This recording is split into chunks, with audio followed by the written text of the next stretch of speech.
TRP நடத்தக்கூடிய PGTRB எக்ஸாமுக்கு நீங்கள் ப்ரிப்பரேஷன் பண்ணுறீங்க அப்படின்னா உங்களுடைய கையில் என்ன சர்டிஃபிகேட்லாம் இருக்கணும் அப்படிங்கிற மாதிரி டீட்டெயிலாக இந்த வீடியோக்குள்ளே பார்க்க போகிறோம். ஓகே சாரி, நான் வந்து யூஜி வந்து வேறு மேஜரு, அதே மாதிரி பிஜி வந்து வேறு மேஜர். நானுமே வந்து இந்த டிஆர்பி எக்ஸாமுக்கு அப்ளை பண்ண முடியுமா அப்படிங்கிற மாதிரியுமே கொஸ்டின் இருக்குது. ஸோ இது எல்லாத்துக்குமே வந்து நம்ம டீட்டெயிலாக பார்க்கலாம். ஓகே, 10th மார்க் ஷீட் உங்ககிட்ட வந்து கம்பல்சரி இருக்கணும். ஓகே, அடுத்து என்ன அப்படின்னா 12th மார்க் ஷீட் வந்து கம்பல்சரி இருக்கணும். இது ரெண்டுமே மஸ்ட் இம்பார்ட்டன்ஸ்.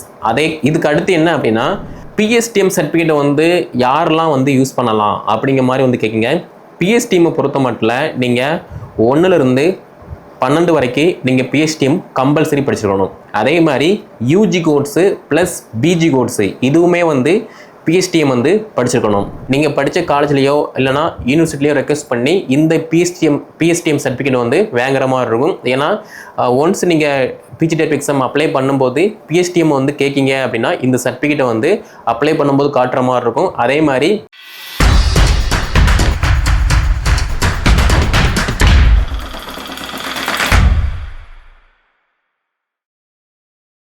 டிஆர்பி நடத்தக்கூடிய பிஜிடிஆர்பி எக்ஸாமுக்கு நீங்கள் ப்ரிப்பரேஷன் பண்ணுறீங்க அப்படின்னா உங்களுடைய கையில் என்ன சர்டிஃபிகேட்லாம் இருக்கணும் அப்படிங்கிற மாதிரி டீட்டெயிலாக இந்த வீடியோக்குள்ளே பார்க்க போகிறோம். ஓகே, அதே மாதிரி சார் என்கிட்ட வந்து பிஎஸ்டிஎம் சர்டிஃபிகேட் இருக்குது, நானுமே வந்து அந்த பிஎஸ்டிஎம்முக்கு வந்து எலிஜிபிளாக இருப்பேனா அப்படிங்கிற மாதிரியுமே ஒரு கொஸ்டின் இருக்குது. அதே மாதிரி சாரி, நான் வந்து யூஜி வந்து வேறு மேஜரு, அதே மாதிரி பிஜி வந்து வேறு மேஜர், நானுமே வந்து இந்த டிஆர்பி எக்ஸாமுக்கு அப்ளை பண்ண முடியுமா அப்படிங்கிற மாதிரியுமே கொஸ்டின் இருக்குது. ஸோ இது எல்லாத்துக்குமே வந்து நம்ம டீட்டெயிலாக பார்க்கலாம். ஓகே, ஃபஸ்ட்டு ஒன், நம்ம எக்ஸாம் அப்ளை பண்ண போகிறோம், அப்படி இல்லை அப்படின்னா நம்ம எக்ஸாம் பாஸ் பண்ணியாச்சு, சர்டிஃபிகேட் வெரிஃபிகேஷன் போக போகிறோம் அப்படின்னா நான் சொல்கிற சர்டிஃபிகேட் எல்லாமே உங்ககிட்ட இருக்கா அப்படிங்கிற மாதிரி இப்போவே எடுத்து வச்சுக்கோங்க. ஓகே, ஏன்னா இப்போவே நீங்கள் எடுத்து வச்சிட்டிங்க அப்படின்னா கண்டிப்பாக உங்களுக்கு ஒரு பாசிட்டிவ் வைப்போட படிக்கணும், பாஸ் பண்ணணும், வேலைக்கு போகணும் அப்படிங்கிற மாதிரி இருக்கும். அதனால நான் சொல்கிற சர்டிஃபிகேட்லாம் 1 by 1 இருக்கான்னு பார்த்துக்கோங்க. ஓகே, ஃபஸ்ட்டு ஸ்டெப் என்ன அப்படின்னா first certificate 10th mark sheet உங்ககிட்ட வந்து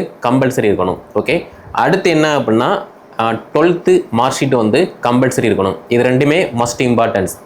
இதுக்கு அடுத்து என்ன அப்படின்னா நீங்கள் யூஜியில் வந்து ஒரு மேஜர் வந்து படிச்சிருப்பீங்க. For example BA Tamil, BA history, BSc maths, BSc chemistry, இதுக்கான மார்க் ஷீட் எல்லாமே வந்து உங்ககிட்ட இருக்கணும். எல்லா செம்மும் இருந்தாலும் ஓகே. அதே மாதிரி ஓவரால் மார்க் ஷீட்டு, அதே மாதிரி ப்ரொவிஷ்னலுமே வந்து இருக்கிற மாதிரி இருக்கணும். ஓகேவா? ஸோ நெக்ஸ்ட் என்ன அப்படின்னா யூஜிக்கு அப்புறமா பிஜி சர்டிஃபிகேட்டு, எல்லா செம்மோட சர்டிஃபிகேட் மார்க் ஷீட் வந்து இருக்கணும். அதே மாதிரி ப்ரொவிஷ்னல் சர்டிஃபிகேட் வந்து கம்பல்சரி வந்து இருக்கணும். ஓகே, நெக்ஸ்ட் என்ன அப்படின்னா இப்போ 10th 12th யூஜி பிஜி இது எல்லாமே மார்க் ஷீட் எல்லாமே நம்மக்கிட்ட வந்து அவைலபிளாக இருக்கும். சேம் டைம் இதுக்கு அப்புறமா பிஎட் மார்க் ஷீட் வந்து நம்மக்கிட்ட அவைலபிளாக இருக்கணும். ஓகேவா? இது வந்து பிஎட். இதுக்கு அப்புறமா வந்து பிஎஸ்டிஎம் சர்டிஃபிகேட்டை வந்து யாரெல்லாம் வந்து யூஸ் பண்ணலாம் அப்படிங்கிற மாதிரி வந்து கேட்குங்க. பிஎஸ்டிஎம்மை பொறுத்த மட்டும் நீங்கள் 1லேருந்து 12 வரைக்கும் நீங்கள் பிஎஸ்டிஎம் கம்பல்சரி படிச்சிருக்கணும். அதே மாதிரி UG course plus PG course இதுவுமே வந்து பிஎஸ்டிஎம் வந்து படிச்சிருக்கணும். ப்ளஸ் பிஎடு இதுவுமே வந்து நீங்கள் தமிழ் மீடியம் படிச்சிங்க அப்படின்னா நீங்கள் பிஎஸ்டிஎம்முக்கு வந்து எலிஜிபிள். அப்படி இல்லை, நான் வந்து 1லேருந்து 5 வரைக்கும் நான் இங்கிலீஷ் மீடியம் படித்தேன், அடுத்து 6 to 10 வரைக்கும் நான் வந்து தமிழ் மீடியம் படித்தேன், அடுத்து +1 +2 நான் தமிழ் மீடியம் படித்தேன், யூஜி வந்து நான் இங்கிலீஷ் மீடியம் படித்தேன் அப்படின்னா நீங்கள் பிஎஸ்டிஎம்முக்கு வந்து எலிஜிபிள் கிடையாது. அதுவும் இல்லை சார், நான் வந்து 1லேருந்து 12 வரைக்கும் நான் பிஎஸ்டிஎம் தான் தமிழ் வழியில் படித்தேன், காலேஜி யூஜியோ அப்படி இல்லைனா பிஜியோ மட்டும்தான் நான் வந்து இங்கிலீஷ் மீடியம் படித்தேன் அப்படின்னா நீங்களுமே வந்து பிஎஸ்டிஎம்முக்கு வந்து எலிஜிபிள் கிடையாது. அதே மாதிரி சார் நான் வந்து ஸ்கூலு காலேஜ் எல்லாமே இங்கிலீஷ் மீடியம், பிஎட் மட்டும் நான் தமிழ் மீடியம் படித்தேன் அப்படின்னா நீங்களுமே பிஎஸ்டிஎம்முக்கு வந்து தகுதி கிடையாது. அப்போ யார் தகுதி உடையவங்க அப்படின்னா 1லேருந்து 12th வரைக்கும் யூஜி பிஜி பிஎடு இந்த 4மே வந்து யார் ப்ராப்பராக வந்து படிக்காங்களோ படித்து முடிச்சுக்காங்களோ அவங்க மட்டும்தான் பிஎஸ்டிஎம் சர்டிஃபிகேட் வந்து எலிஜிபிள். ஓகேவா? இப்போ வந்து உங்களுக்கு நான் தெரியும்னு நினைக்கிறேன். ஓகே, நெக்ஸ்ட் என்ன அப்படின்னா இப்போது நீங்கள் ஒரே ஸ்கூலில் படித்தாலுமே பிஎஸ்டிஎம் சர்டிஃபிகேட் வந்து எப்படி வாங்கணும் அப்படிங்கிற மாதிரியுமே கேட்குங்க.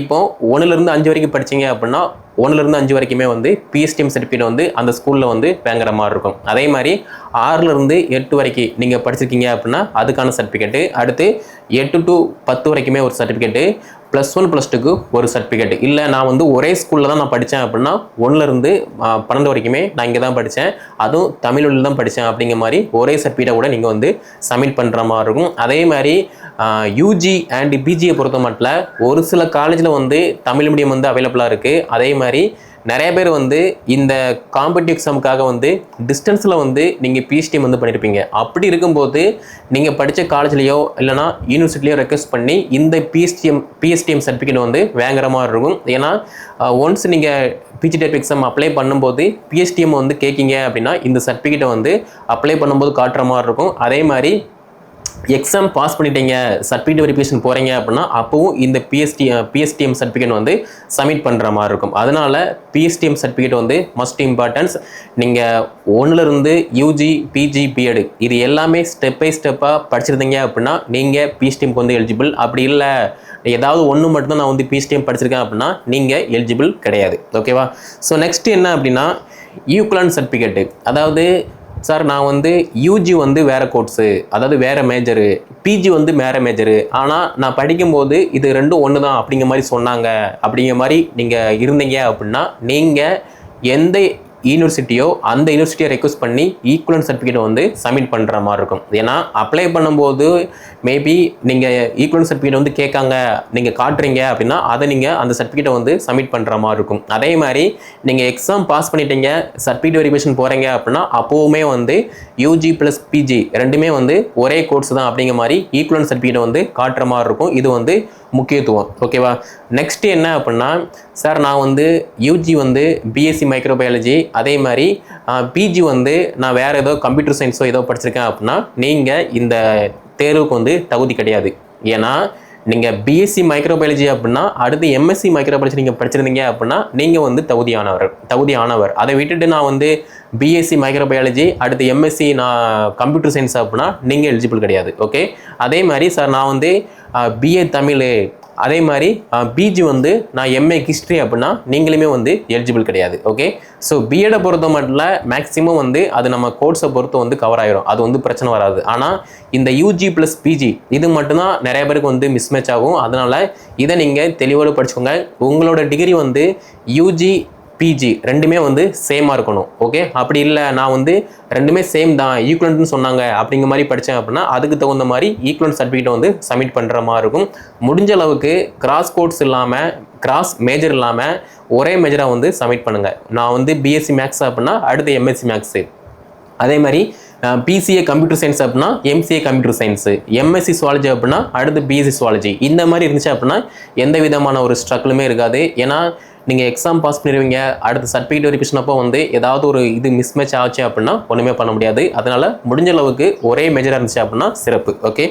நெக்ஸ்ட் சர்டிஃபிகேட் என்ன அப்படின்னா கம்யூனிட்டி சர்டிஃபிகேட். ஸோ ஜாதி சான்று பொறுத்த மட்டும் கரண்டில் என்ன இருக்கோ அதை நீங்கள் வாங்கி சப்மிட் பண்ணுற மாதிரி இருக்கும். அதை விட்டுட்டு எப்போவோ வாங்கின சர்டிஃபிகேட்டை வந்து நீங்கள் வச்சுருந்தீங்க அப்படின்னா அதை வந்து அப்செட் பண்ணலாம், பண்ணாமலும் போகலாம். மேபி அதுக்கு டைம் கொடுத்து இப்போ கரண்டில் என்ன சர்டிஃபிகேட் இருக்கோ அதை சப்மிட் பண்ணுங்கள் அப்படிங்கிற மாதிரியுமே போர்டு வந்து சொல்லலாம். ஓகே? அதனால இப்போ என்ன சர்டிஃபிகேட் இப்போ நடைமுறையில் இருக்கோ டிஜிட்டல் முறையில் இருக்கோ அதை நீங்கள் எடுத்து வச்சுக்கோங்க. ஓகேவா?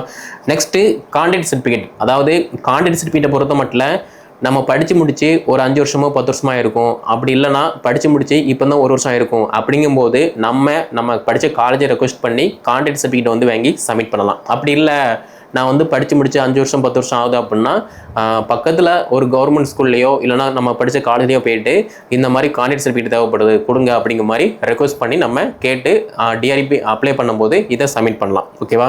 அடுத்து சார் என்ஓசி சர்டிஃபிகேட் வந்து யாரெல்லாம் அப்ளை பண்ணணும் அப்படிங்கிற மாதிரி கேட்குங்க. என்ஓசியை பொறுத்த மட்டும் நீங்கள் கவர்மெண்ட் சைட்டில் வேலை பார்த்துட்டு இருக்கீங்க. ஃபார் எக்ஸாம்பிள் இப்போ குரூப் 4 படிச்சுட்டு இருப்பாங்க, அதே மாதிரி குரூப் 2 வேலை பார்த்துட்டு இருப்பாங்க, போலீஸாக வந்து இருந்துட்டு இருப்பாங்க, எஸ்ஏயாக இருந்துட்டு இருப்பாங்க. இவங்க எல்லாருக்குமே வந்து அடுத்த கனவு என்ன அப்படின்னா ஒரு கவர்மெண்ட் ஸ்கூலில் வேலை பார்க்கணும் அப்படிங்கிற மாதிரி வந்து ஒரு ட்ரீம் வரும். அதை நோக்கி படிக்க ஸ்டார்ட் பண்ணும்போது அங்கேருந்து என்ஓசி சர்டிஃபிகேட் வாங்கி இங்கே இந்த அப்ளிகேஷன் ஃபார்மில் வந்து காட்டுற மாதிரி இருக்கும். ஓகேவா? ஸோ இதுதான் வந்து என்ஓசிக்கான ஃபார்மெட்டு. ஓகே? நீங்கள் ப்ரைவேட் அப்படின்னா ஒன்றும் பிரச்சனை இல்லை. ஆனால் கவர்மெண்ட் அப்படின்னு வரும்போது ஸ்டேட் கவர்மெண்ட்டோ சென்ட்ரல் கவர்மெண்ட்டோ நீங்கள் கம்பல்சரி என்ஓசி சர்டிஃபிகேட் வாங்கி இதான் அப்ளை பண்ண முடியும். ஓகே? Next disability certificate. அதாவது மாற்றுத்திறனாளிகள் நீங்கள் இருக்கீங்க அப்படின்னா கம்பல்சரி இந்த டிசபிலிட்டி சர்டிஃபிகேட்டை வந்து காட்டுற மாதிரி இருக்கும். அதே மாதிரி சார் நான் வந்து எக்ஸ் சர்வீஸ்மேனு ஆர்மில இருந்து நான் வந்து ரிலீவ் ஆகியிருக்கேன், நான் வந்திருக்கேன், எனக்கு வந்து இப்போ எக்ஸ் சர்வீஸ்மேன் அந்த கோட்டாவில் வந்து போகிறேன் அப்படின்னா நீங்களுமே அந்த எக்ஸ் சர்வீஸ்மேனுக்கான சர்டிஃபிகேட்டை வந்து சப்மிட் பண்ணுற மாதிரி இருக்கும். இதுக்கப்புறமா வந்து விடோ சர்டிஃபிகேட், விதவைகள், ஸோ நீங்களுமே வந்து இந்த சர்டிஃபிகேட் வந்து காட்டுற மாதிரி இருக்கும். அடுத்து ஸ்போர்ட்ஸில் மேக்ஸிமம் வரீங்க அப்படின்னா நீங்களுமே வந்து இந்த சர்டிஃபிகேட் வந்து காட்டுற மாதிரி இருக்கும். ஓகே, ஸோ இந்த சர்டிஃபிகேட் எல்லாமே ஆர்டர் வைஸ் நீங்கள் வந்து எடுத்து வச்சுக்கோங்க. நான் ஃபஸ்ட்டு மறுபடியும் ரிப்பீட் பண்ணுறேன். ஃபஸ்ட்டு சர்டிஃபிகேட் என்ன அப்படின்னா 10th மார்க் ஷீட்டு, அடுத்து 12th மார்க் ஷீட்டு, அடுத்து யூஜி ஓவரால் எல்லா மார்க் ஷீட்டுமே வந்து எடுத்து வச்சுக்கோங்க. அடுத்து பிஜி ஓவரால் எல்லா mark sheet including UG plus பிஜிக்கான அந்த கான்வெகேஷன் எடுத்து வச்சுக்கோங்க. ப்ளஸ் பிஎட்கான மார்க் ஷீட்டு அண்ட் கான்வெகேஷன். அடுத்து உங்ககிட்ட பிஎஸ்டிஎம் இருக்குது அப்படின்னா 1லேருந்து 12 வரை, ப்ளஸ் யூஜி பிஜி பிஎட் இதுக்கான PSTM certificate, plus equivalent certificate வந்து எடுத்து வச்சுக்கோங்க.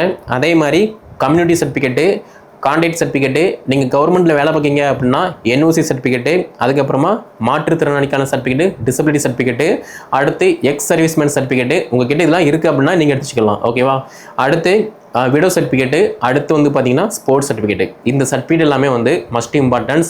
நீங்கள் அப்ளை பண்ண போகும்போதும் இந்த சர்டிஃபிகேட் எல்லாமே தேவைப்படும். அதே மாதிரி நீங்கள் எக்ஸாம் பாஸ் பண்ணிட்டீங்க அப்படின்னா சர்டிஃபிகேட் வெரிஃபிகேஷன் அப்போ இந்த சர்டிஃபிகேட் வந்து தேவைப்படும். எல்லாத்துலேயுமே வந்து ஒரு 2 ஜெராக்ஸ் வந்து எடுத்து வச்சுக்கோங்க. Must importance.